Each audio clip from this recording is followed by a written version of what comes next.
What's going on, everybody? We are back here live here in the OT Radio Show, and we got a very good show for y'all today. Today, I am bringing on author Mr. Billy White will be joining us here today to talk about his book, True Grunt, Not the Monsters of Vietnam. We will talk about his company B-16 Infantry 198, his life doing and his life after. So get ready, y'all, because this show right here is going to be very epic because I got a very good surprise for him in a second. So guess what, y'all? We'll be right back with author Mr. Billy White, and I will have a surprise for him just to get a little smile on his face. We'll be back, y'all, here on the OT Radio Show, baby. Let's go. I love it. I love What's on your mind is deep though. We'll speak it though. We on the air. Just take it there. I'ma take it there. Hold up. Yeah, I'm talking about it, but I'm real about it. I speak on it, but don't catch feels about it. We can chop it up like it's nothing, baby.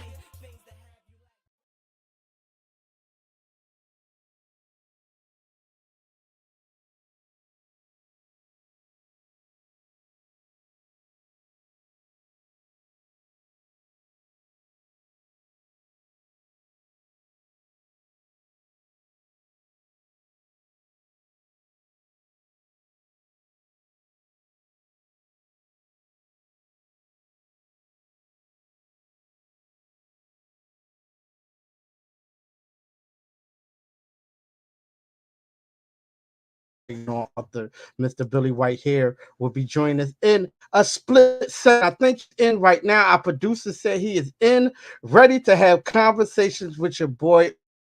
And let's go ahead and bring him on right now. Mr. Billy White, how are you feeling today? Can you hear me loud and I can clear? hear. I can hear you fine. You're looking great, Ollie. Thank you. You're looking great. You're definitely looking great. Well, listen, right? You got this book out right now.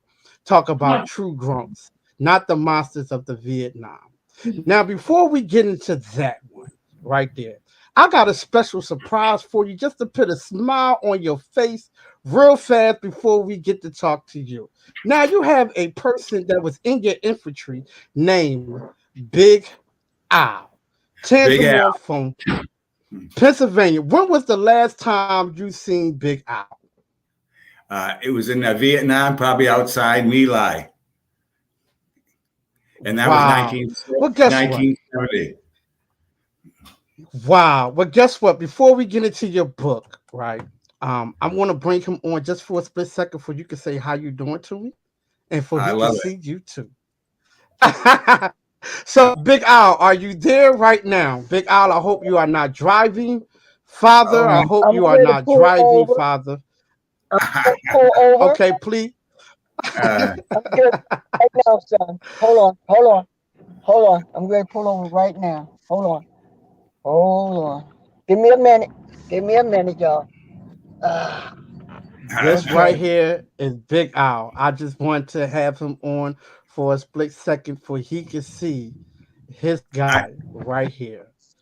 oh my God. Okay. I'm parked. What's up, my brother? Oh yeah, it's my brother too. Oh my God, you're still kicking. You're still here. I love it. Yes, yes, yes. I was surprised when my son told me about your book. Well, your I said, name's in the back. yeah. And I said, what? Yeah. They look call you Big Al. I said, yeah. I said, get out of here. I said, okay. The real grunt. Well, you know what? I came from the Boston and Maine area, and you were from Philadelphia, so we were a few of the only Northerners in our platoon. Remember, we had one guy from New York, and so I know. we were the northern guys. Yeah. Yeah. All she was from West Virginia. We had a couple of people from Chicago and LA. We had Texas too. Remember Lalo from Texas? He's the one who always got in his packages. Yep. He got hot tamales and stuff like that, which were great for Vietnam. So, Well, Yes, look, yes. this right here, because I just wanted to do this for y'all. I wanted to do this for both of y'all real fast, for y'all to see one another. Um, I'm glad my dad have joined me here on the uh, show to have conversations with you, but he has to go. But I just wanted to show you. Here y'all go, both of y'all. It's hey, been a long Al, time coming. Big Al, I want to thank you for helping me getting back Yes, here. yes. You know, I wouldn't be here without you. uh, I feel you. yeah, I feel you too. Uh, Yes, yes. You know the old saying, brothers forever. You know what I mean? yeah, that's for sure. And Yes, I'm just so glad you're kicking because a lot of the platoon is gone from Agent Orange. So I don't know if you know that yes, or it not. is. Yeah. Yes, yes, yes. Uh, Half of the guys that serve with us is gone. Yeah, yeah. RC is still kicking. Yeah. Bird is still kicking. Yeah. Yeah, And I deal with Andy. Oh God, now I lost his name. That's memory at this age. Yeah. Andy. yeah, Anyway, some other close ones have died from heart attacks or whatever. Yeah. yeah, yeah. I think you're going to give me a heart attack just looking at you right now. I can't believe I'm seeing you. Me either, man. Oh man, you got young on me, brother. You got young on me. You ain't change a bit. I got to keep up with you. Well, Well, I would give you my father's, I would give you my father's information. I would definitely give you my father's Do information. that. You know what I I mean? love Do that. that. Yes, I would give it I to love you. to talk to him You in could go depth ahead and more. talk to him. Uh, Yeah, give Listen, him my phone number and stuff. Give him my phone number and stuff, so he could call me, and but so we see, could talk more. there it is. but you see, I had your name in my book because I knew you, so that's in my book. So I had to include Big Al. So Yeah, I saw that. Damn, Big Al, I said, damn. I ain't had that name in over 50-something years, brother. hey, I think this conversation is making us 10 years younger. You I know, know, I know, I know. It's all good, man. It's good seeing Very you, man. It's really good good seeing you seeing you, too. man.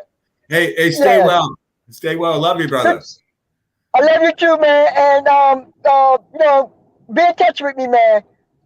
Yeah, I will. Yeah, your son here will keep me Okay, up to date, I guess. Yeah. Yeah. Thank you. yes, okay. I will keep you up to date. Thank you. I will keep you up to date.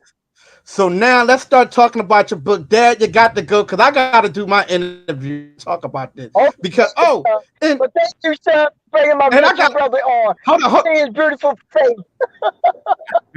no problem, no problem. Well, I got something to say before we go. I got something to say before y'all to before you go, Dad. You're not Okay. tall, Dad. How in the world this man got called Big Owl and he tall? Yeah. I was the littlest one there, brother. I was new I to was the little platoon. one in the group. I was new in the platoon, so I just believed whatever he told me. If he told me he was big, I had to believe it. He could have told me anything. I believed it.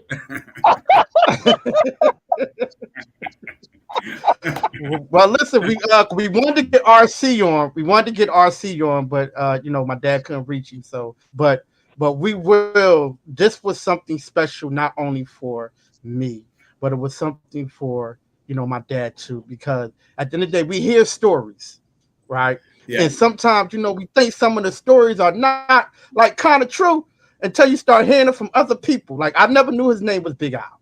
You know what I mean? Because he never said nothing about it. And I know y'all are really, when it comes down to things that happened in the war, y'all rarely talk about it. You know what I mean? Yeah. But this book, when I was Mhm. reading the book, I was like, wow. So I want to talk to you, Mr. Billy White. Dad, I got to go. I appreciate you, Okay. Mr. Billy White. My dad loves you. He see you. Wow. Yeah. I Beautiful, give a little beautiful, dap I before love you leave. you. A little dap before you leave, Okay. okay? Mm. I Okay. appreciate it. I appreciate it. Oh. There we go, right there. So now, Uh, hey, wow. he's a great guy. He's a great guy. Uh, Yes, sir. um, Yes, sir. Yes, sir. mhm. But look, I mean, because I'm just happy. I'm just happy that after all these years, you got to see him. So, that was one of the things too that I was like, wow, Big Al right here. So I'm glad that you got to, see him after all this time because it's been a Yeah, long time. I thank you so much. It was really fun. It was special. I love it. I loved it, every minute of it. So, Well, let's get into your book because your book, you talk about the before, before you went to Vietnam. You talk about your lovely wife. Then you talk about when you got to Vietnam. Then you talked about afterwards. So let's talk about a little bit of what was your inspiration behind writing this book. well, at that time in my life, I think uh, they were starting to show videos of Vietnam 50 years later. And Mm-hmm. what kind of upset me was that there are good men like your father, like myself, and so many others. And the 2-minute clips that they used to show about Vietnam, they would show heroic Vietnam, American soldiers fighting. And then Mm-hmm. a minute later, they would show pictures of something horrendous happening. And that Mm-hmm. duality of showing things like that doesn't never put us in a good light. And from that, I said, I don't really want to write, about Vietnam because it's hard to do. But I Mm-hmm. thought that my family and other families out there would really want to know that there were good men there, good, decent men who fought for the country, and whether you believed in it or not, but they did the right thing. So Mm-hmm. Wow. So what was it like as an 18-year-old kid going over to a foreign country that you had no clue about? And whew, I could just it's imagine 18 years old and you just got married. You well, had actually, just got married. I was 20, so I was 20. Okay. a little old for my Okay. age, I guess. But Right. uh, it completely shocked your system how fast you jump into a war. It's just Mm-hmm. that I was on a jet plane from Fort Lewis, Washington, flew from there to Alaska, to Japan, and then arrived by a big jet in Vietnam. And 2 weeks later, I was joining the platoon, which at that time Big Al was in, and they were Mm-hmm. under fire. And I'd never flown in a helicopter. And this other guy, Tony from Guam, was on the plane. We were replacements for the platoon for some members that had been wounded. And we came in under fire. And just 2 weeks before that, my wife was driving me into the airport from Boston. And I was looking at a beautiful fall day. And next thing you know, I'm crawling through the mud trying to get underneath the bullets that were coming at me. So it's a Wow. tremendous awakening, I should say. Yeah, yeah, because I'll tell you this, my dad, because I read him some parts of the book, right? And my dad said I remembered it clearly because y'all was taking the place. And it's crazy because you got it in the book. But my dad remember he said, yeah, they came in, we was under fire, and they was taking the place of one two people that had just one of them passed away Yeah, from a booby trap. And a couple of days later, the Red Cross came to, I guess, y'all platoon and said that he just had a son, 9 pounds something ounces. And my dad described your whole scenery on point, and I'm sitting back like, what? hmm Wow, yeah. wow, It's wow. um, I mean, when I started writing the book, it's things just started flowing out of it. I never thought I'd just keep continuing with it, Mm-hmm. and things which amaze me is that when I write them, and other platoon members say, that's exactly the way I remember it, and Yeah, it's something when you write something 50 years later, you always wonder, uh, is my mind changed or whatever, but good right. hearing if you say that. Yeah, Yeah. yeah. Now, going to a foreign country and coming under fire, right? I know a lot of times, a lot of vets, and I appreciate you so much because a lot of vets, especially in Vietnam, don't get the kind of recognition like other members of the war get. Y'all come back, y'all Right. get hardship. People call y'all all kinds of names. You know what I mean? But they have no clue what y'all was dealing with, and you tells it in the book that things that I don't think people really knew. Yeah. How was it going back and remembering these things? I mean, you did it vividly. I ain't gonna lie to you. I whew, I was sitting back like I don't understand how you stayed in your clothes for you know whew, what about 180 days, a couple of days, and here we But are today in this yeah. age. We don't even want to. We get an attitude. We got our clothes on for one day. Yeah. Oh, they were nice. Every 17 days, you get a new pair of pants and a new shirt, two T-shirts, and a pair of underwear. I mean, isn't that enough for anybody when they go on a vacation? You know. Right. so because I know that I got a lot of family members that are in the service. Can you describe your backpack?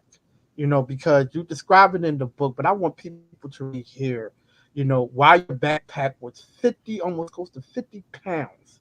And describe that backpack for the people that don't know, or the people who are in the military kind of know, but your backpack was something serious. So can you describe that a little bit for our people that are Sure. listening and It's watching?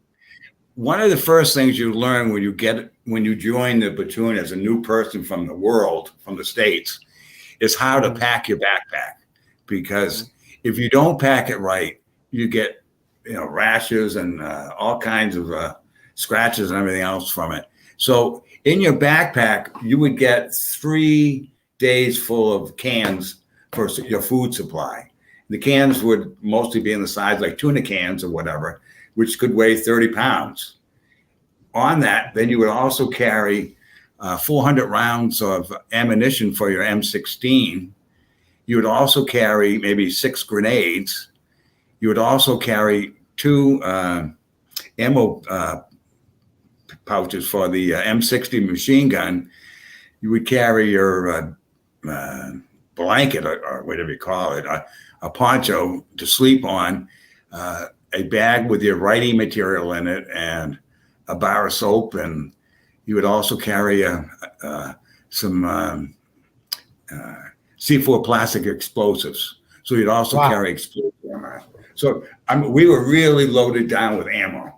Um, when Ollie and we were out there in the jungle. We were nowhere near any civilization. There was nowhere to run. So your ammo had to last you, and a lot of times you couldn't get a helicopter back in. So you had to have all that. And coming from the States, it's when you put that kind of weight on it in a hot, humid, 95-degree jungle, it's getting some used to. Uh, Mhm, so I mean, mhm. it's almost inhuman. It's almost inhuman to do that to somebody. Right? Right, So right, right. uh, Wow, wow. uh, So in the course of your book, right, you talk about, the stages during the war, right? Because I don't want to dwell on the war because I'm happy to see you in very good health. That's first and foremost, and talking and have a conversation. So let's, now since the war has ended and you came home, what was the things that you had to deal with in the transition that you had to deal with back to civilization? well, the first thing I was lucky in the sense that I had a wife and a daughter when I went over there. So when I came back, my daughter was then almost a year and a half. And Mhm. while I was out in the jungle, everybody thought I was crazy. I applied to college, got accepted in. So I had to get, I had a mission. I had to get back to supporting a family. And Mhm. so with that, it gave me the purpose of like, I jumped back into the world, like not even give myself time to reflect on whatever happened. But Mhm. just to go forward. And I know a ton of veterans came back, and wandered for a while before they found their mission, because it's a very, very drastic change to come from 6 to 8 months of just living day to day. And as I said in my book, is that anybody like Al or myself that went to war like this, is that people can never imagine that a 20 or 22-year-old has just done the most impossible, the greatest thing in his life. And they've gone to war against enemies that they thought were against the United States. They served their country. There's nothing that can top the highs and lows of war. There's just nothing that's there. And to come back to a country that doesn't appreciate you and doesn't like you, it was very hard on a lot of veterans. I mean, I was lucky to put that aside for 50 years. And I said, I should say something about it, but it was a terrible transition. My best friend, John Barton, was in our platoon. He struggled with it his whole life when he came back to Missouri. Yeah. See, these are the things that I don't think a lot of people really know, especially with the veterans of Vietnam and the things that they went through. That, when a country don't love you, and you just got finished coming back from a war, serving the country, it does a lot to your mental. It does a lot to your mental. Yeah. And that's why out of all the wars, now I'm not taking nothing against no one who has fought in any war possible, because I am glad to see people coming back and help. I'm glad that we are doing more for the veterans. But the Vietnam veterans, I feel like they took the most of it all. You know what I mean? Yes. They don't get the praises like they should get, because these young men and women went over there to fight a war and come back to a country that says you're a baby killer, that says y'all not human over there. And that hurts. And like you said, a lot of people went through a lot of trauma through that. And let's talk a little bit about the mental trauma, right? Even though you say you're lucky, but I know for sure that you sometimes went to a mental, trauma through the things that was happening. Um, can you tell the veterans or people that are watching, what kind of things was you doing to help yourself, through the trauma, through the war, going back to school and stuff like that, and how people look at you? Well, you're kind of an example of what helps you get through that mental area.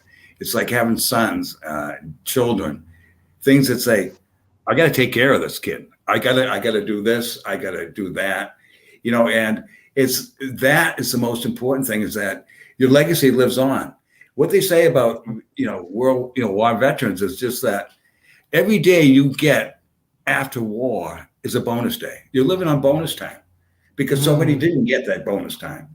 So my father-in-law was in World War II. He was on the Philippines.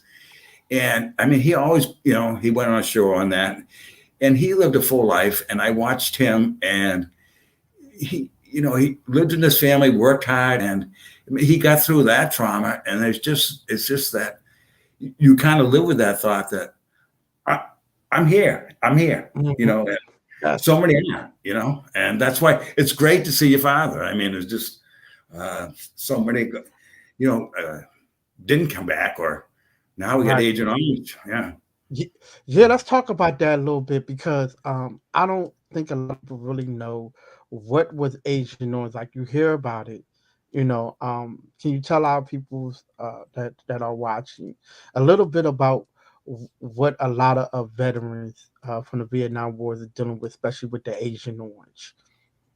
Well, Agent Orange was designed to defoliate the jungle. So, we could search the enemy out better if you get rid of the foliage.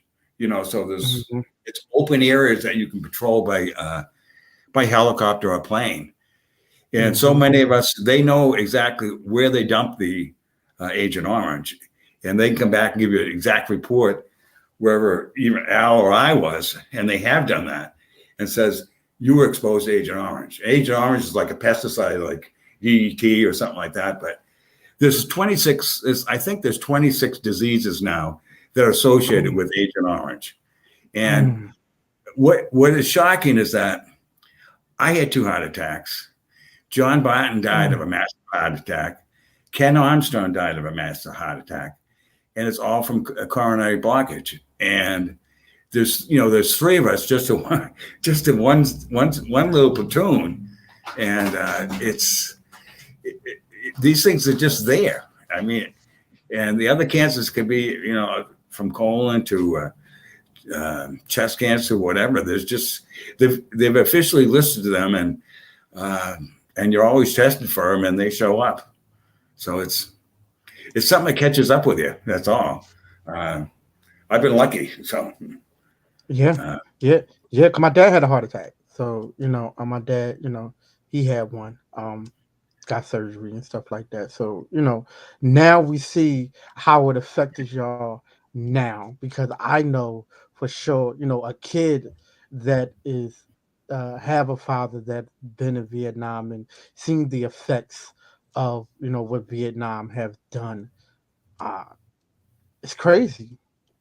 I sit back and I say, wow, how can you spray pesticides on, human beings, you know what I mean, and stuff like that. But like you said, it was a big old jungle. So in order to find them, you gotta kill, you know what I mean? You gotta kill. But there are people that was dealing with it, and now here we go talking about it 50 years later, you know. Here it is right here. what was amazing about that underneath the jungle, it was towns of tunnels. It was a whole underground world underneath there, where the Yep. villages, hospitals, prisoner of war camps, everything was underground.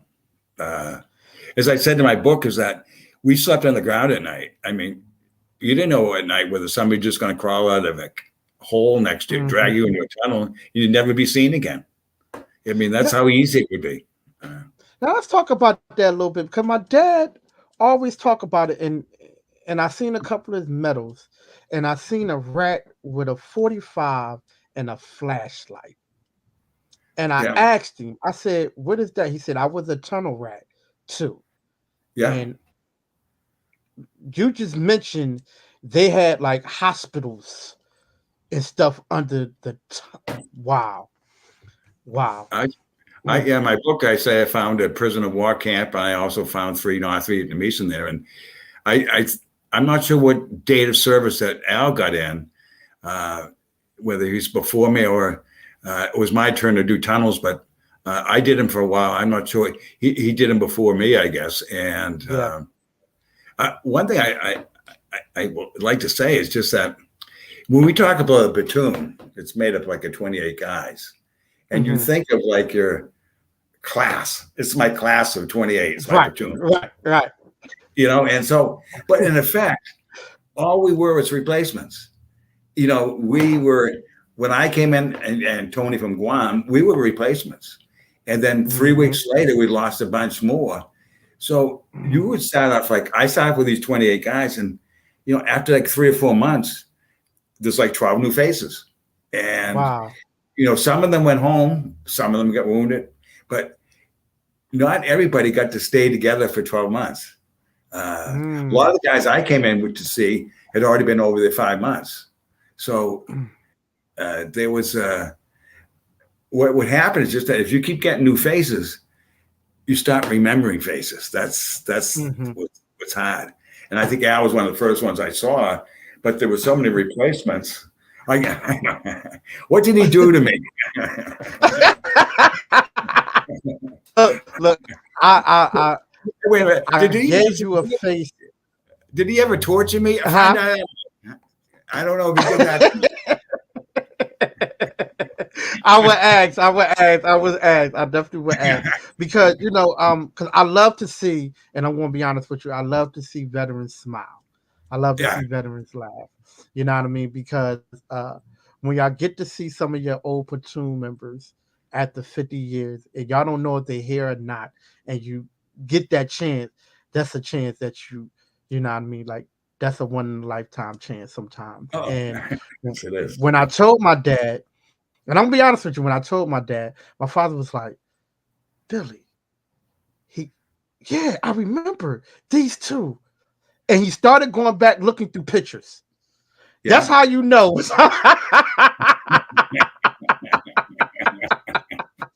So, my dad don't really do like the social media thing, so you probably won't never find him on social media. And when I told him that I was going to have you on because we was going to talk about it, and the fact that he was like, I haven't heard that grunt word in a long time, because we don't really say that no more. And he was like, wow, son, you just brought back memories, and I got to see his face. I have to see him just to say hey to him and All right. tell him, That, thank you, that was brother. wonderful. So, That was that. You're right. It was a treat and a half. And now I got to get it out of my case. I can't think about it anymore. You could pass that along to him too.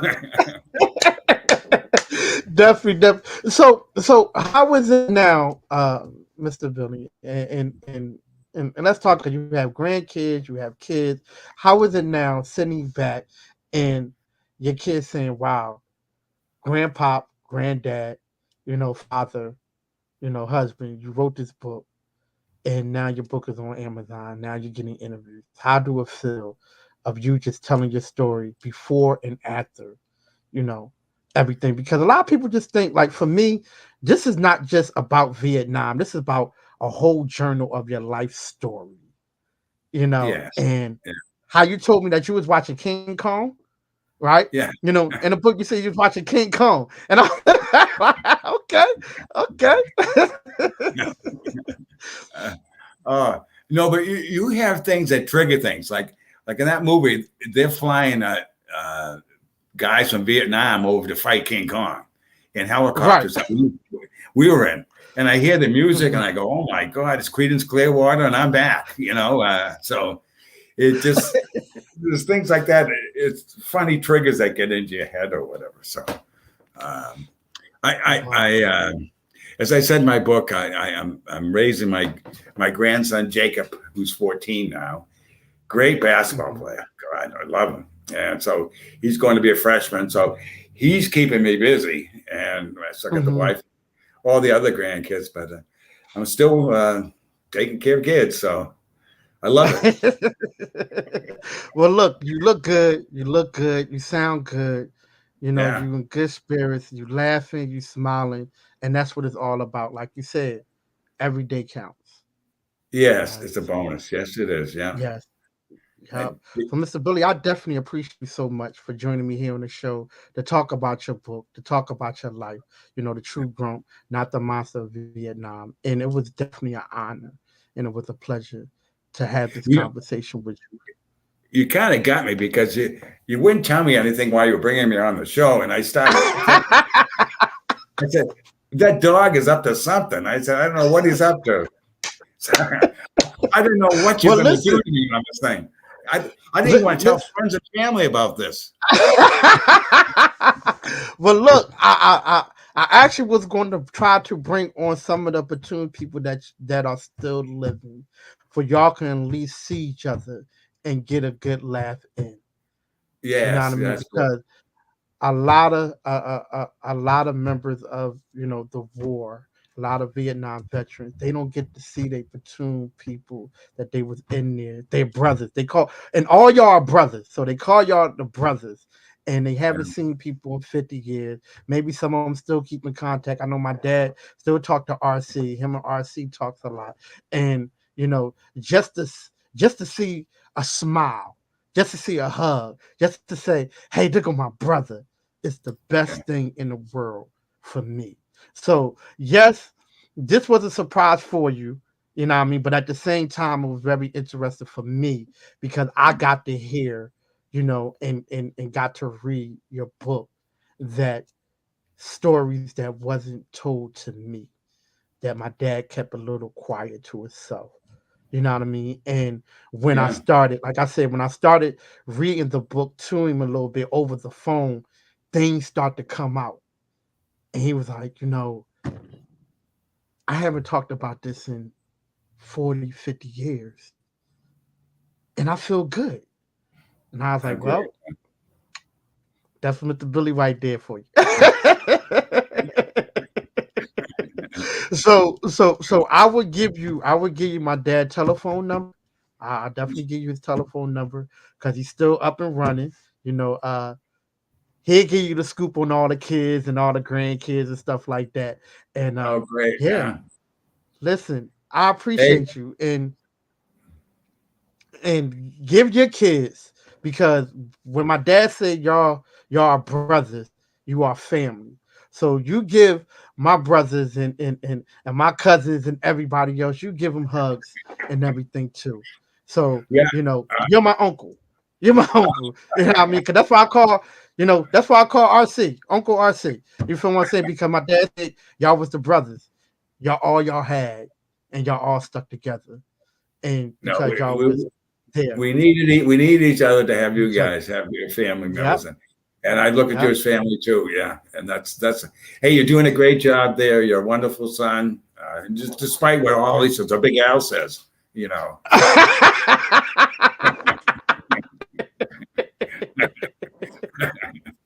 Well, look, Mr. Billy, I appreciate you so much. I appreciate you writing this book too. You know what I mean? Writing this journal. I wouldn't even call it a testimony, just a journal of before, doing, and now after. And now look at you. And this will be forever a legacy that people will always still be reading.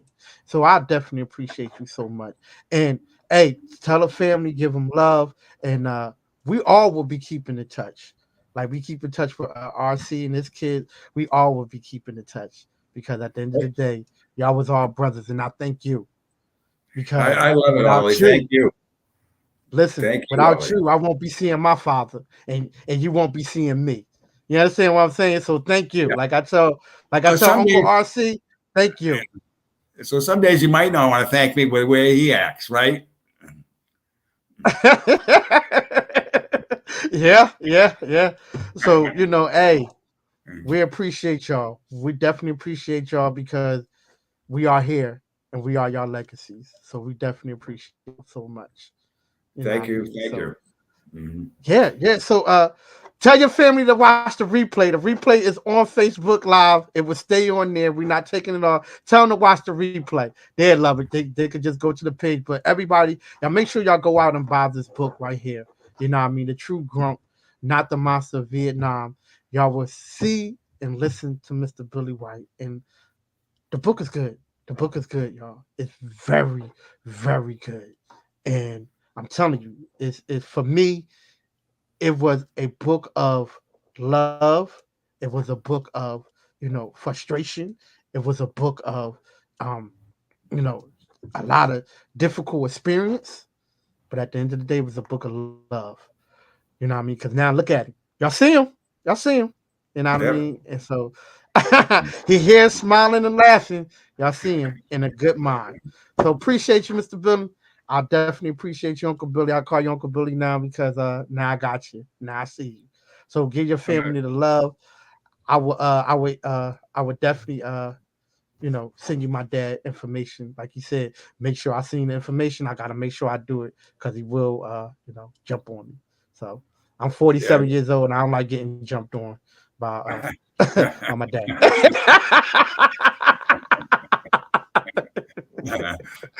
not, not when he was Big Al, he wouldn't. Yeah. Yeah, yeah, and it's crazy because I'm actually taller than him, and I'm like, and much bigger than him. I'm like, and they called you Big Al, like you small. Well, doing your Big Al right there, still the same, still the same. I don't know how he was, but he's still the same dad to me. So, oh man, very good show. I appreciate you so much, Miss Al. So, uh, I, we'll be talking. We'll be talking, Mr. Billy. We'll be talking, but get ready because I am going to be sending you information like in the next 10 minutes. So after I get off the show, I will send you his information, and you go ahead and call him up. I will. Thank you very much. This was really enjoyable. It was a real treat. A real treat. Yeah. Yes, Yeah. sir. Yes, sir. Yes, sir. Hmm. Hey, thank you for bringing my dad home. Appreciate it. And thank your I dad for appreciate bringing it. me home too. So Yes, sir. Yes, sir. that's special. Appreciate you. Yeah. Appreciate you. Yes, sir. Yes, sir. All right. Well, you had yourself a good one. Get a family to love. Give them hugs and kisses, and tell them thank you too for allowing me to talk to you. So appreciate you. Take care. All right. Thank you. Yeah. Oh, y'all, good show. Good show. This was a very good show. It was a good show for me because show means a lot to me. And to have author Mr. Billy White here joining your boy OT to talk about his book, True Grunts, Not the Monster of Vietnam. This is a memoir. This is a book about before, the middle, and after. And now you see how he is right now. Make sure y'all go out and get the book. It's on Amazon. And definitely appreciate him so much because he brought my father home.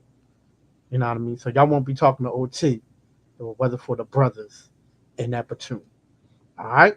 So much love to y'all. I appreciate y'all so much. And we will be talking because next week we got some shows here for y'all. Next week we got Color Me Bad. We got Mark going to be joining us here on the show from Color Me Bad. We got Chef Aaron McCargo Jr. is going to be joining us, and Ryan is going to be joining us back again because we had to reschedule his show. So he's going to be joining us back again here on the show. We have a lot of other things that's going to be going on. We got two big announcements that's going to be coming in August. So everyone get prepared for it because it's definitely going to be a big one. And it's going to be something for the community. Just to let you know. I love y'all. Y'all be good. And I will be talking to y'all later. Make sure y'all go ahead and check out the replay. Make sure you follow me on all social media platforms.